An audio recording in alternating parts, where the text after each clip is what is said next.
Hello, my brothers and sisters. Welcome to another weigh-in. This is Timo, coming to you live from a basement somewhere in Seattle where the pipes are dripping with water, and the landlord will be here in probably a few days. So the next podcast might be from an underwater location.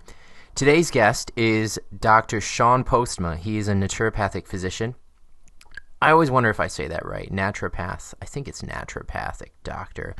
But either way, he's on the show. I'm really excited to bring him to you because a lot of us, most of our experience is with normal doctors. And normal doctors, I mean that person you go to see when you have the flu or your stomach hurts or whatever's going on with you, and they typically prescribe you a pill or to see another doctor and then another doctor in that cycle. So Shawn is a little bit different in his approach to how he treats people. And naturopathic physicians, as he'll explain to us, assess the whole human inside and out. And I do understand that one could make the argument that regular physicians do that too, and they do. However, this is more about assessing the entire person's spiritual, emotional, mental, and physical state, that there's an understanding that everything is interconnected. It's a very important aspect of his work. So today we're going to dive into anxiety specifically and some tools and strategies and tactics that we can use to navigate anxiety in our lives, whether that's a result of the last election cycle in the United States, or your outfit doesn't match, or you stepped in gum or some diamonds in your backyard, whatever that might be for you. And one tool specifically that we're going to cover is called the 4 directions. And Dr. Postma is going to walk through these 4 directions that have their roots in Native American traditional healing practices. This tool is great for navigating your day-to-day, those situations I just mentioned, and can also be really helpful if you're just starting a new project, a new business, taking on a new relationship, or you're having trouble forgiving someone for what they did to you all those years ago. So without going into too much detail, let's just jump right into the conversation with Dr. Postma. And as always, thank you so much for listening. And last but not least, open up your mind, your ears, and just get ready to bask in the innate wisdom of Dr. Shawn Postma. Enjoy, my friends, and talk to you soon. All right, so I hit record, and everything looks good. Cool. Wonderful. Yeah, so my name is Shawn Postma. I'm a naturopathic doctor and spiritual mentor, and I like to help people with stress and anxiety and fatigue, and using more natural medicine and mindfulness, awareness techniques, and more soulful practices. I'm really excited that you're here. Yeah, I'm really excited because you've popped up at really interesting points in my life and have taught me so much about plants. You're just walking with you. I learned a lot about, oh my gosh, I didn't know I could eat a root off a tree and have it taste like licorice, the licorice root or the licorice fern. Right. So really excited to have you here. So thank you for taking the time. And as a naturopathic doctor, what is that? What is a naturopathic doctor? What would happen visiting you versus a regular doctor? Sure. So as a naturopathic doctor, I guess to say a little bit more of my story that got me into naturopathic medicine, I had worked on a fishing boat up in Alaska for like 3 months, and ended up getting really bad carpal tunnel on both of my hands, and to the point where I couldn't use like my fingers. And so at that time I didn't really know about naturopathic medicine or any alternative medicine. And the company that I worked for told me that the only option that I had was surgery. So, not really knowing much, I ended up opting for that route. And, the surgery went fine, but I had a really prolonged healing response.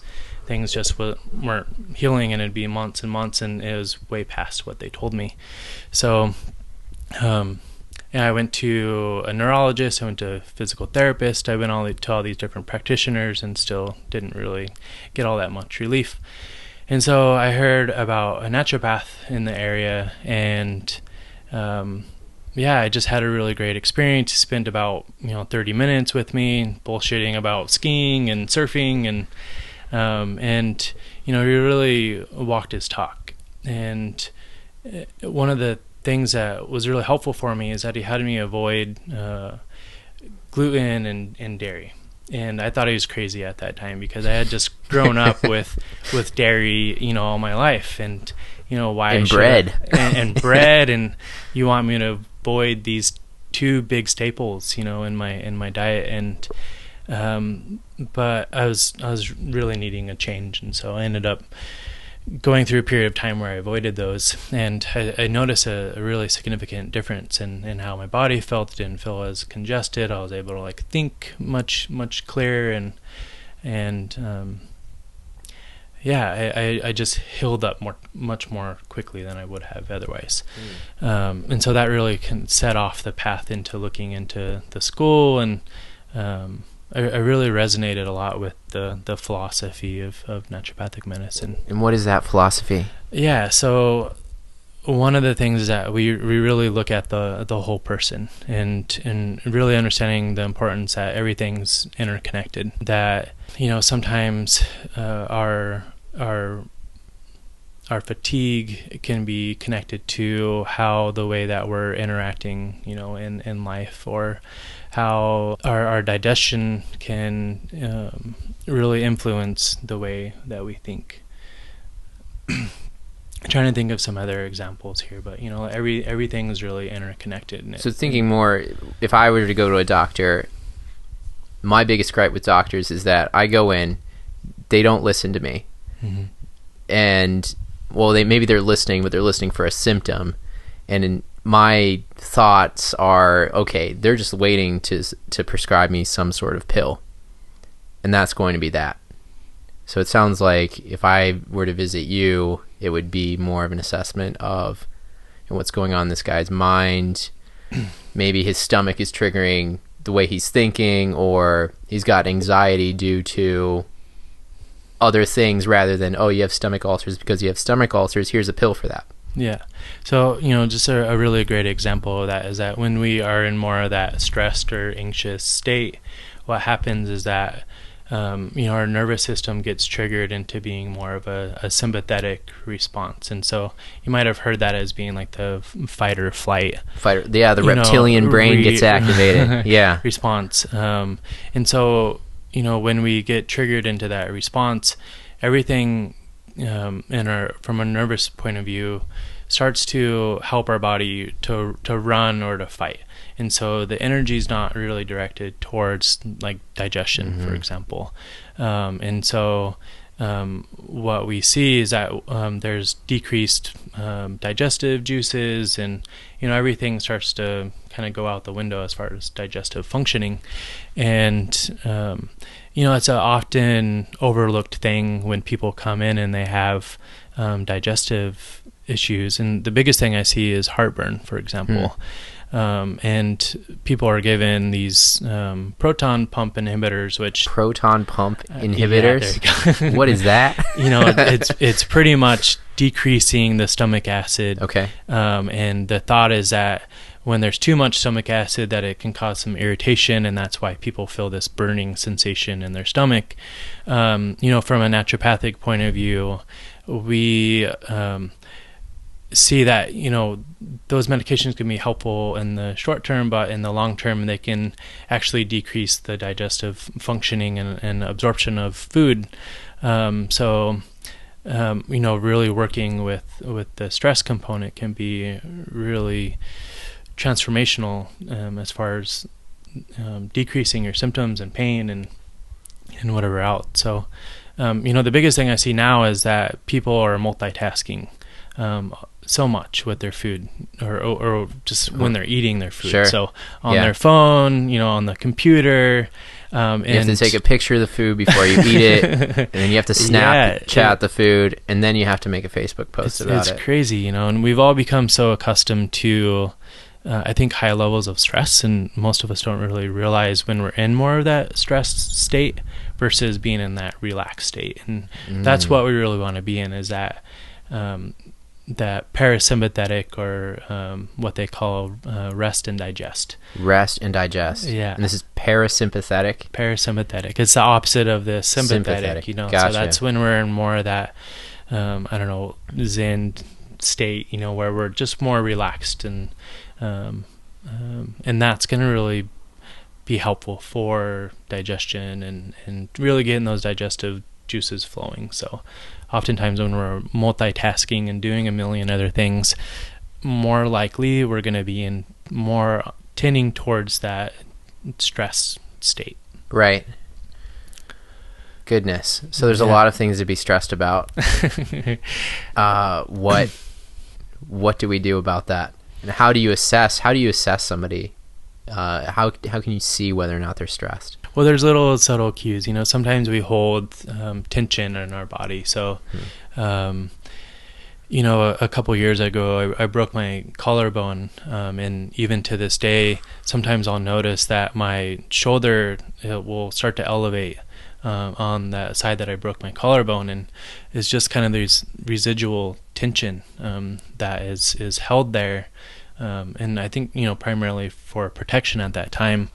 But it's been 3 years, and I'll still notice that my shoulder elevates, and so a lot of times people can hold this level and a level of tension in their shoulders, or even their face, just their forehead, and so that could be one measure. The other one is that people start to get cold fingers or hands when they're in more of that stress state. The heart rate might start to go up a bit more. The respiration, or kind of your breathing, will become a little bit more thrown off, or people will breathe quicker, or tend to hold their breath a lot more. So we'll find that people, I notice this a lot, where people will hold their breath in and then take this huge accelerated breath in to get their breath again, and it just kind of cycles through that. Right. So, I forgot to breathe. Just this huge breath in, and then, that really throws off the heart rate. And so those are a couple ways to look at how stress is. Yeah. So it sounds like something vary widely by person, but the stress is taking such a huge burden, whether physically or I guess mentally, depending on where the stress is. Then what are some things that we can do without seeing you? Yeah, so one of my favorite things, or something I've noticed to be most helpful or effective for people, is diaphragmatic breathing. And really that's just being more mindful of how our breath is. And I worked with a firefighter who had really severe anxiety, and after I taught him some basic techniques, he came back and he told me that he ended up telling all of his I know you would call them like clients or people that he would get calls on, that he found it so helpful that he was teaching other people kind of in those stressful situations, to be able to help calm them down. What is this breathing? Diaphragmatic breathing? Yeah, so the diaphragm basically lines the bottom of our rib cage, and that's what helps us bring in some air. And it's a muscle, like any other muscle, and so oftentimes we get out of sync, with being able to breathe. And so what happens is that we'll start to use more of our muscles in our chest to breathe. So people will take this big kind of chest breath in, and we won't see any sort of movement down at the belly or kind of the rib cage, and we're not really utilizing or maximizing all of our breath. In that case, it's going to be a lot more efficient and more controlled if we use our diaphragm. And so what that would look like is that kind of, if you were to fill the bottom of your rib cage, that you would have the rib cage expand out kind of front to back and from side to side. Gotcha. Yeah. Sort of imagining filling up my solar plexus. Yeah. Or maybe in this area. Good way to think about it. Below the chest or something like that. You can almost put your hands kind of on the side of your rib cage, and when you take a breath in, feeling that expand out towards your hand. Gotcha. Would be a way that that you're using the diaphragm. or using those muscles. So there's a number of qualities of ideal breathing that I teach people. And so one of the bad qualities, or not so helpful, is breathing through, the chest. The other one is kind of this irregular pattern that people will have. We kind of talked about that. So Right. people will, take this really accelerated, steep breath in, hold their breath for a bit, and then, breathe out, and it just kind of repeats over like that. But I like to have people imagine like a sine wave, or just a wave in general, where there's kind of these smooth ebbs and flows of the wave, and that's how we want our breath, just kind of this smooth, steady breath. Yeah, I had this image of a song, sort of musical interpretation of it. If you were listening to a song and it faded out and stopped and the beat disappeared, and then all of a sudden it comes back thrashing for a moment, and then it's quiet again for a while, just at an irregular pace. That would be really annoying to listen to. Right. Yeah, absolutely. And it's stressful, right, to be able to to have please turn this off. That happens. So when we tune our breath into that more synchronized pace, it ends up having a direct effect on the heart rate. So we'll notice that the heart rate will end up sinking in with that slow and steady breath. And so we might see a drop in like blood pressure or heart rate, when we're breathing correctly. Sure. So that's really helpful. I've been diving into breathing a lot lately. I think I've talked on this podcast about breathing almost every episode at least one time. Yeah. It just happens to be one of the most basic things that we do that we don't think about. At least I forget about it. Or if I meet someone and I ask them to take a breath, or ask them when was the last time that you have taken an intentional breath, they won't have an answer for that. So the world is a crazy place, and there's a lot, depending on how we look at it, there's anxiety or things to focus in and be stressed about in every aspect of life, right? We've got all this technology that shows us, that focuses on the lion or the tiger in the jungle, while things might be peaceful elsewhere. We've got wars and water polluted and food is bad. What's your take on how we can sort of be better humans? The good Dr. Shawn Postma's take on what we can do to survive in this jungle. Right. So, there's various things to help us manage the stress and anxiety, and those, I think can be really helpful. There's times when I'm focusing on my breathing while I'm in my car. There's other exercises that you can do to help, with grounding. So I teach that a lot with people. I think the thing that I get most excited about is really helping people align with what they are truly passionate about, or what has deeper heart and meaning for them. And one of my teachers has always taught that the world gets sicker when we're not following kind of our heart and following our dreams. And so that when we start to kind of awaken to that, then other creative solutions start to come about in this world that aren't necessarily there, and we really need those options to come about, for a deeper change. Obviously, this isn't sustainable, so we need something kind of bigger to shift some patterns. So it sounds like we need a vision for ourselves. Yeah, a vision for our life, and purpose. Purpose. More than just going to point A to point B.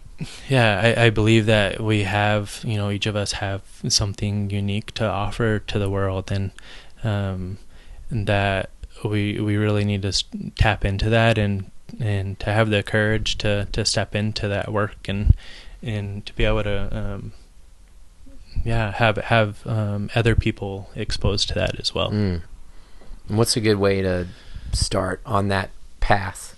This is something I've been talking about, is traveling or becoming a traveler, and saying to people, well, travel takes on a whole new meaning in this light, is traveling on your path, whatever that is, and you figuring out what your destination is, where you want to go.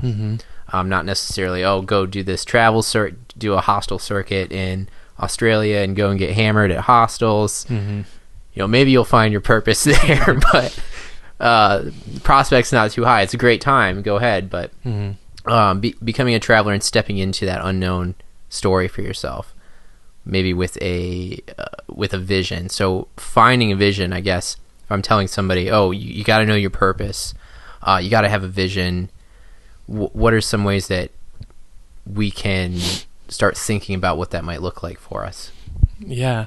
So one of the things I absolutely love thinking about and applying to my life is something called the 4 directions.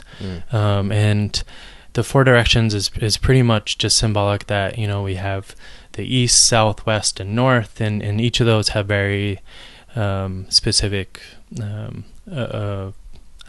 lessons or things that it can teach us. And so they're not just about the directions, they represent kind of this cycle of life. So rather than I'm going to look at my compass and I'm going to walk east today and I'm going to learn something by doing that, this is something different. Yeah.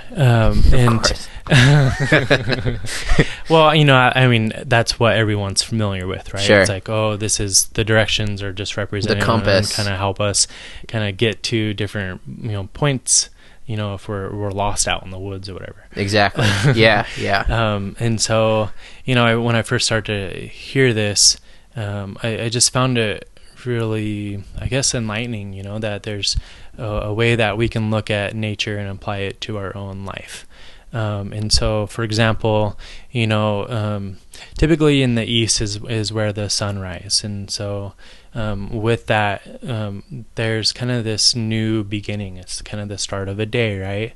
Right. And so we can also apply that to when we have a new child or something come into the world or even a new project. So there's these new beginnings that's kind of representative of the east direction. And so one of the things I found with that when we're looking for our own vision for our life is that sometimes we need to step into a place where it might be a little out of our comfort zone. We have to think and be exposed to something kind of new in our life. Right. So distilling this is a good way to think about where we are or where I am in a day. It could be a day or it could be a year. And the east is, okay, I'm in this phase of new beginnings. I'm taking on new projects, a new podcast, or starting a business, or first time father in your case. Congratulations. Yeah, thank you very much. And then so that I'm in the season of the east, or in the phase of the east, right. And realizing that and knowing that there are other directions that life can take at the same time. Does that make sense? Am I on? Yeah. All right, cool. Yeah. I want to try to make this as applicable to life as well. And it can seem a bit heady and philosophical. So really, really grounding. And, I love this, but I also want to be able to have a useful tool like for people. And really that's what I find is that we've become so disconnected from, ourselves and from nature that we don't really have these guiding principles anymore. So that we need another way to kind of help ourselves. And I think with the east direction or kind of these new beginnings is kind of realizing or really aligning with our own authenticity and what feels right. And so, we might have a suggestion from like a friend or, something that we learned from our grandma's grandma or whatever it is, and, if it's not authentic to who we are, then the likelihood is it's not really going to be effective or help. And so we get into these ruts of like, meditation, this is going to be the new thing. But if it's not something that resonates like with you, it's more than likely it's not going to be really effective. So, right. Yeah. So along this wheel, would you be willing to walk around the directions? Yeah, sure. Yeah. So where should we go next? Yeah. So, the progression here is that we go into the south. And so with the south direction, if we're moving from the sunrise and birth, and I forgot to mention that it's also representative of the springtime. Okay. And then so the summer would be representative of kind of like the adolescent time, the hottest, period or brightest time of the day, as well as our adolescence. It's also representative of kind of the healer archetype. So the place that has deep heart and meaning for us, and the place that where passions and run high. You can just imagine that time in your life as a what are you doing in the summer? There's so much fun and laughter and play oftentimes with the summer, and so that's really highest for us. And so when I think about the south, it's really aligning. So we first have kind of breaking out of old patterns and beginning something new in the east, and then in the south we're really paying attention to what has that deep heart and meaning for us, and really following that. Right, with its childlike or adolescent energy and doing it with laughter and fun and play and. Yeah, a lot of times with the South, what I've been realizing is that in order to bring kind of our gifts and talents forward into the world, there's a certain level of self-esteem work that we have to do. That people will have the inner critic come in. If they have like an idea, for example, the inner critic might come in and tell them that, oh, no one's gonna like it. No one's going to be interested in this. I'm going to fail. And so there ends up being a lot of self-esteem and confidence work that needs to be healed in that south direction. Interesting. It's like the adolescence, what is that? What's the word? But just the problems we go through as teens. Yeah. Oh, the world is real.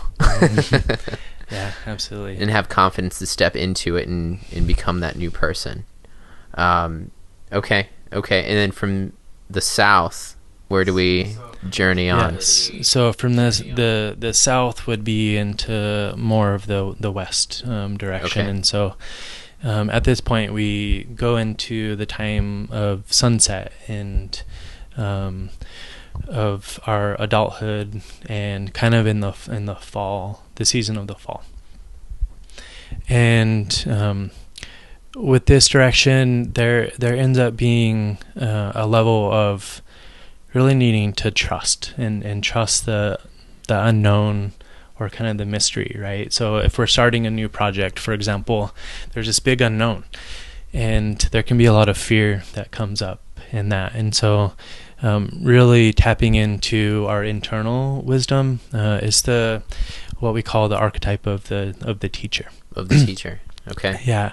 And so, with this, it's really being able to access our own inner teacher, or our own inner wisdom, or our intuition, right? Mm-hmm. And we've been so cut off from our intuition and really being able to trust ourselves. So, yeah, it's finding those tools and way to connect. There's different types of meditations for each direction. So for the east, that would be more of a standing meditation. That's when we can access kind of higher ideals or thoughts. The south would be more of a lying meditation that helps access that healer archetype. Whereas in the west, the meditation might be more of a sitting sort of meditation that really accesses that inner teacher or wisdom. Interesting. What would, if we're in the direction of the west, what would our life be looking like? Let's say in the east, the sun rises, new project, and let's say I'm starting a new business. In the south, I'm like, this is great, this is amazing, I love everything's working out for me, the resources are coming in for this new project, Let me know if I'm getting this right. Yep. And then in the West, what would a phase of that look like? In other words, so I could be mindful, okay, so I must be entering the season of this West, or the direction of the West. Yeah, so part of the West is because we're entering into a place of the unknown, and trust that we really have to learn how to let go of control. Hence my question. It's the unknown. What is it? Well, I think it's a fair question. Okay. And it's interesting. As much as I would have liked to prepare for this talk, I had written out this whole long thing of ideas and things that I'd like to talk about, right? Sure. And I knew that, in a dynamic of a podcast, that I would have to let go of all that control. Right. And that you'd have your questions and just kind of the flow of a conversation, so that it opens up for some other possibility or potential when we can let go of control. So there's this aspect of being able to listen and to gain access and wisdom and things that were not necessarily available to us, that we can really listen to ourselves, trust that. And it's almost like we get all that information, then we have to learn how to put it to the side. And to really kind of let it go. So part of the teacher is to be open to the outcome and not attached to the outcome. It will happen or it won't happen. Yeah. The sun, I'm visualizing the sun rising, and then in this west direction, of course, the sun sets in the west, but hey, the sun's going to set. Just let it happen, man. And as we enter the unknown of the night. Yeah, absolutely. And, I think about the season of the fall, and we just had gone through the fall, but the leaves, every year they go through this process of letting go, right? And they go through this beautiful transformation of color. It's one of my favorite seasons. It just really reminds me of this process of letting go and becoming better at that. And when I learn how to let go, and I mean, we're seeing this every season, right? Like every day we have this practice of learning how to let go, and nature is teaching us that, like, is the best teacher, Yes. and letting go, and it does it so beautifully. And so when we can learn how to have that greater trust in life and in the process, things seem to be a bit like easier, right?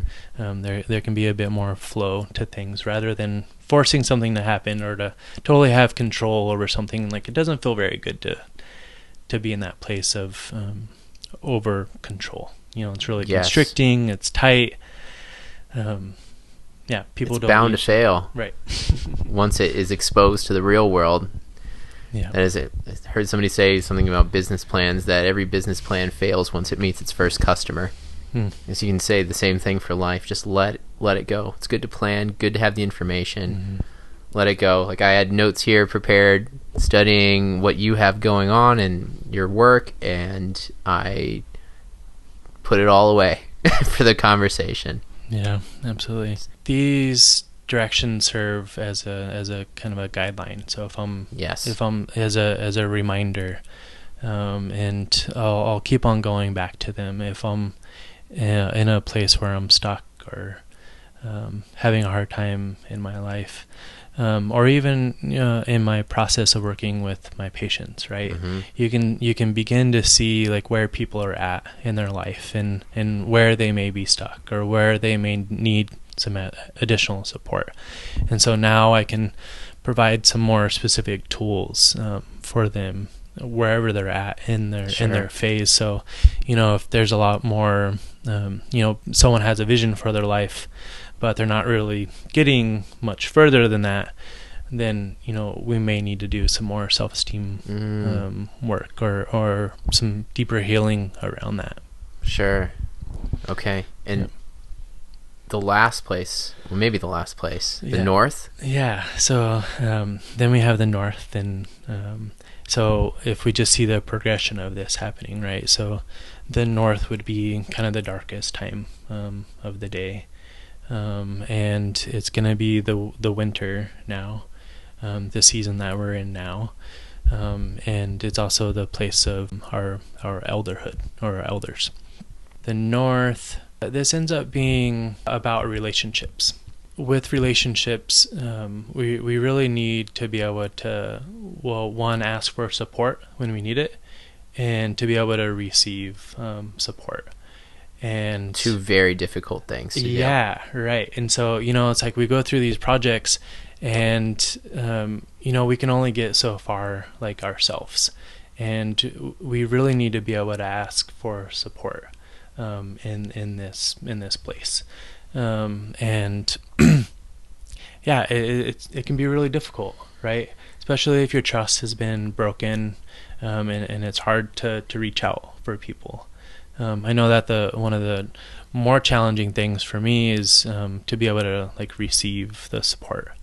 There's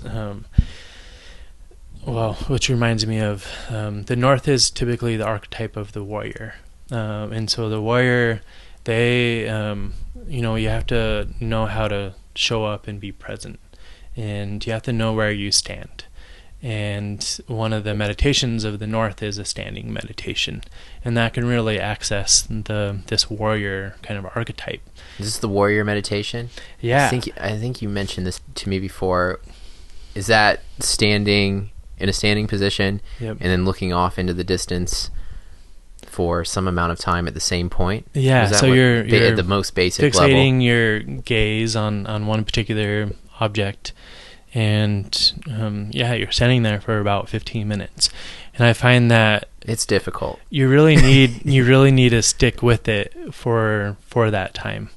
If you just do it for 5 minutes, it's I've found that it's not really enough. What are the benefits, or what are some of the things that will happen with the warrior meditation, the vision meditation? Yeah. So I mean, if once you start to kind of stand in your body for that long, you really come into your body, and a lot of times we can become so heady in our thoughts, and that we've totally lost touch, like, with our body. And so I'll see this with, sometimes with people who have had a lot of trauma or a lot of pain, or if they're depressed or whatever, it's really difficult to be here in this world. Yes. And so it's much easier to be somewhere else. And so with the warrior, it's like, we're here on this earth right now, and we need to be here.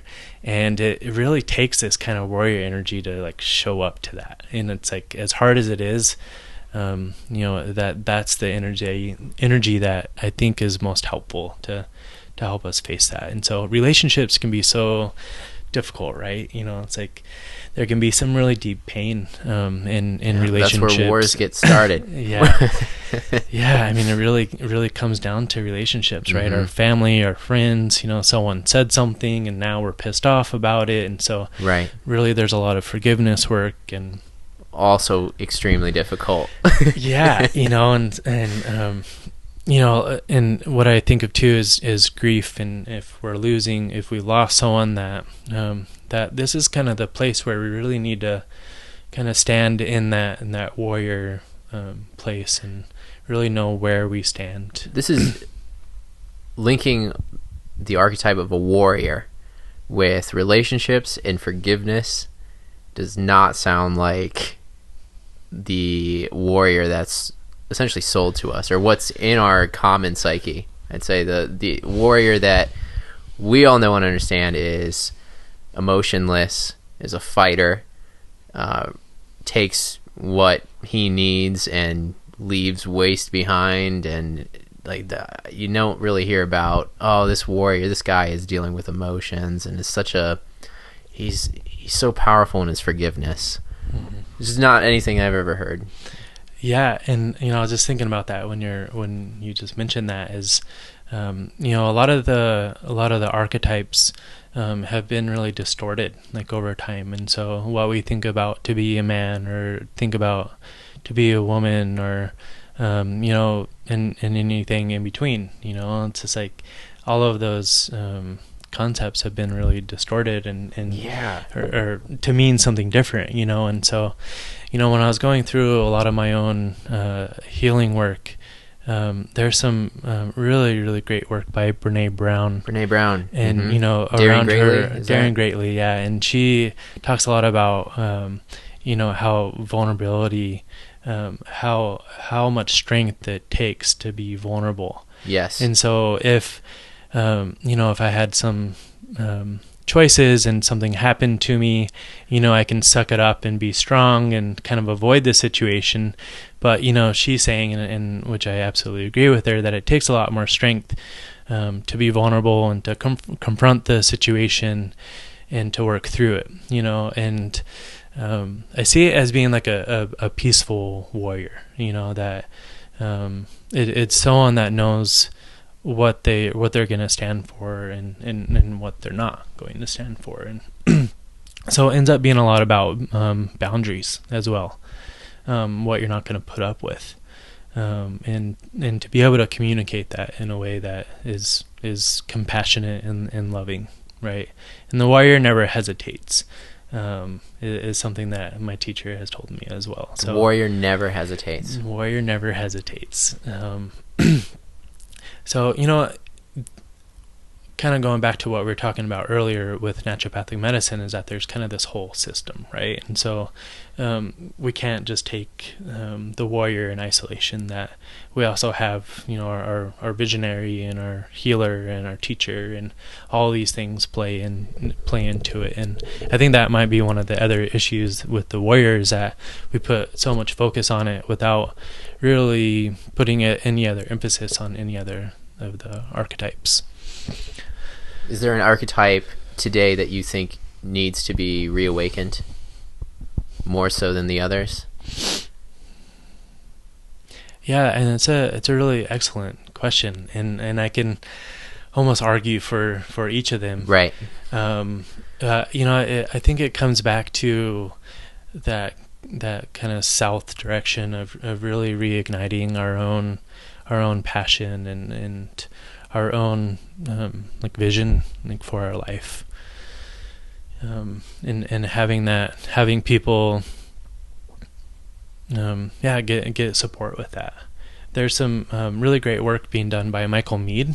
I don't know if you're familiar with him. I've heard the name. Yeah, he's a local. He's over in Vashon. Okay. And I just went to a talk from him, and he's a wonderful storyteller. And a lot of his work is about kind of this very same thing. And he calls it kind of awakening the inner genius, that we all have within us, and that is really going to be the shift that we need. He talks about kind of this heroic journey, is that in the past, the warrior would kind of push through something to happen. But he's saying, now that's not necessarily what we need. We need kind of another way or another approach to have a bigger shift in life. And so that's really kind of awakening to this desire or passion that we have, and bringing that out into the world. Yeah. I think the normal warrior, if I sort of strip everything I've read over the past years, the warrior that would come to mind would be somebody who goes out and battles somebody, a soldier existing in the physical world. A lot of what we're talking about here is acknowledging an unseen world that exists within us and around us. And maybe that's a first step. It's we have the emotions and everything that's going on within us. And this is kind of a tangent, but when you said the warrior sets boundaries and knows what the warrior stands for and stands against, it's that this about forgiveness, tying it back to that forgiveness piece and how freaking difficult that can be. That when we are holding on to not forgiving someone, we are allowing that person free rent and free space within our boundaries. And as a warrior, or as anybody, to forgive that person is to let them go and free up that space, so you can then you can see what's going on within my lands. I've got some peace. I can now see the sunrise. I can now move through the south and experience some of that joy. I can go to the west to... Yeah, and that's kind of a good point, right? Is that there can be some things that we're holding on to, and it's not really serving us anymore, Right. you know, and it's really taking up a lot of energy, taking up a lot of space. And you know, we have this cycle of birth and death, and I think a lot of times we get stuck in kind of this place of holding on to something when actually, like, it's been done, you know, a long time ago. And in order for us to create space for something new, we oftentimes need to let go of the thing that is holding us back. And so, you know, back to the West is going to be the place that's going to help us, you know, begin that process of letting go. Gotcha. Yeah. Tear the house down, create a new foundation, whatever that might be for you. Yeah, you know, and one of the things is that it's not even about like necessarily getting rid of something. You know, we're in a culture where we're very materialistically driven. Yes. Where it's like, oh, I'm done with that car, or I'm done with that couch, and then, like, I need something new, right? And that newness is gonna bring this life to me. You know, it's crazy making, and we just kind of get sucked into this system where it's its own cycle, but it's not the cycle that really needs to happen on a deeper level. And so one of the things is that sometimes it's just like a recycling or building a different association or making something old into a new, like, thing. I think about when the leaves fall from a tree, right? It's like we see this letting go process, but all of those leaves that are falling are nourishing, you know, the earth, and nourishing for the next growth in the next year. And so it's being broken down, it's being recycled. All those parts are still there, you know, they're just being reutilized in a different way. And I think that's the process that we have really forgotten and have ignored, right? That's a beautiful visual. It's also thinking about when the sun sets, life doesn't end. Right. There's all sorts of life that lives at night, nocturnal life. All sorts of creatures come out at night. The moon rises and provides light. Even during the new moon, we have all these... There's an entire world happening when the light is gone. And then the leaves falling, even in their death, they're colorful to remind us how beautiful letting go can be. Right. Yeah, I think people have such a hard time, you know, with letting go. There's so much, like, drudge and so much... I don't know what it is. It's just really heavy kind of energy, and when we look at nature, it's just, I mean, again, like the changes in the color of the leaves, and how it's such a gradual process. Almost holding on to nothing is so beautiful. And the other thing about the West is it's often a time where we're harvesting what we have kind of sown. You know, it's like in the spring we have set these seeds. And then in the summer, we're really nourishing those seeds and allowing the plant to flourish. And then in the West, that's when we harvest, you know, all of our work. And so there's a lot of this, you know, incoming that is allowing us to let go. And so if we're not really allowing ourselves to rest and to be nourished and really taking care of ourselves, it's going to be much harder to have that letting go process. So there needs to be a kind of an equal proportion of what's coming in to what's being let go of. Yes. Yeah. And the dams we can put up can block our flow. Yeah, just imagine the hose and kinking the hose, and what happens when you have a kinked hose, that one side is just going to balloon and balloon and balloon until it explodes. Right. So we have gone through the four directions. Is there a central point, or what's in the center of the compass?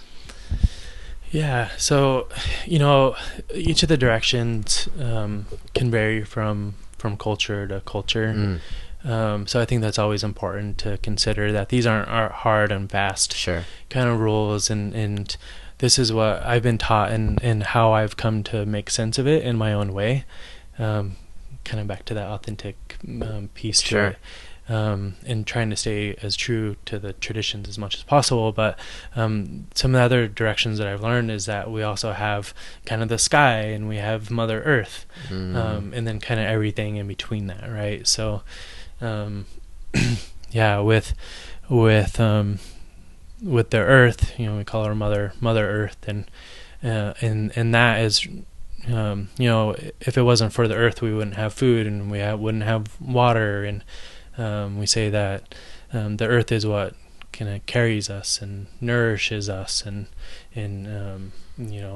we do live here. It's kind of it's the mother, right? Like, yeah, we wouldn't exist without all these animals and foods, and so that we're really coming into right relationship, with the Earth, and having gratitude for what is available to us. And again, it's something else that I think people have become really disconnected to, and the destruction. We're completely disconnected, right? I mean, we even wear rubber-soled shoes that block us from the ground, where we talk about letting go. Nature's in the fall, the leaves fall, and then humans are busy at work raking the leaves and throwing them in bags. And then the spring and summer, we're busy mowing the lawns. We're constantly at war with nature. Yeah, right. We're very much disconnected in this way. So acknowledging that this world exists, what is something that we can do if we can acknowledge, okay, we are disconnected? What can we do to take a step back towards Earth? Yeah. One of the things I've learned is to see like everything around us as having full of life, and that everything can teach us something, and is there for like our support. But I think one thing is really having gratitude, and I grew up Christian, where we often prayed before we ate our food, and I think over time, through various things, I ended up just not really enjoying that process, and I think a lot of it was really kind of forced. We have to pray, and it has to be in a very particular way, and I just lost interest, and I think through this work, I've learned how to reconnect with my food and with water in kind of in a different way, and just taking a second and pausing, and just having that gratitude, fill my heart and fill my spirit with this food. And one of the things that I every year I do this kind of yearly fast, kind of out in the woods. Oh, sweet! And, what happens there? Well, I do it with a group of people in a community. And it's a kind of a wilderness experience. We all go out and we find a spot out in the woods, and we don't have a tent. We don't have any food or water. We don't have any books or notebook or any distractions, and we're there for 4 days, and we're just with ourselves and with nature. And so when you don't have food and you don't have water for a few days, you really, really start to become grateful for what we have, and especially water. It's like, oh man, if we're at your level, we'll be grateful. The first time it might be a different experience, especially if it's hot out and it's 85 degrees, and it's on your third day of not having any water, and people think I'm crazy for doing this, but I've just it's helped me reconnect to the elements, right? Like, we can't live without water for 4 days, and some people say 3 days, and we can live without food for up to 30 days. So just kind of the essential aspect of water is so important. So doing little things like that can be really helpful for connecting back to nature or food and gratitude, and water, fasting, gratitude, mindfulness. through meditation or whatever practice you find brings you here. Yeah. Be here right now. Yeah. And then see life in all things, whether it's a tree or whatever you see outside. Nice hummingbird. Yeah, it's interesting because we see trees, we see animals out in nature, and they're around us like all the time, and I think because they've been in our environment for so long, it's just become something that we've taken for granted, and that trees are giving us life, through the oxygen that it's big one that it's producing, and obviously we wouldn't be here if it wasn't for without kind of the life that is in nature. And so just really seeing nature from a different point of view can be really helpful. There's go hiking. One of my favorite quotes is everything is speaking in spite of its apparent silence. And that's good. And I wish I remember who says that. We can Google it. Yeah. Yeah. Everything is speaking in spite of its apparent silence. Yep. We just have to learn how to listen. Yeah, we need to be able to slow down enough. Yes. To listen. Yep. Oh, I've experienced that wholeheartedly in different states, but and try to embrace that in my day-to-day too. And everything you mentioned is very helpful. Awesome. So thank you for all of that. I'm gonna have to go back and re-listen to the four directions. Yep. And then we have the sky as well, which has its own kind of energy, and the sun. Obviously without the sun, a lot of things on Earth wouldn't grow. In the light that it brings every day, and just the pure abundance. I've watched some incredible documentaries on the sun, and just the pure amount of energy that it's being released on a continual. Oh, it's incredible. Basis is. Have you ever seen the sun else through a telescope? No. That is one of the most amazing things I've ever done on top of Haleakala on Maui. So it's at 10,000 feet, middle of the day. This group had a telescope pointed right at the sun, so it was beaming right above us at noon.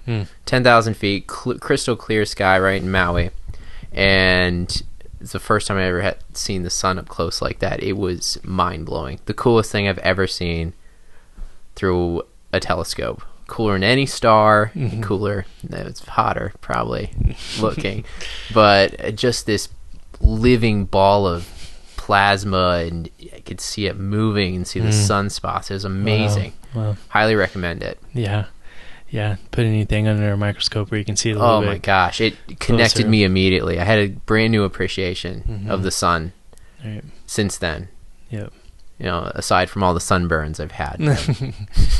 Yeah. And each of these are components within ourself too. So, people see the sun as being kind of the divine masculine, and the earth being the divine feminine, and so that those qualities are within ourself as well. And so kind of this balance of this being able to give and be able to receive. Yes. And so that those are representative of those aspects in ourself, and so those can be cultivated as well.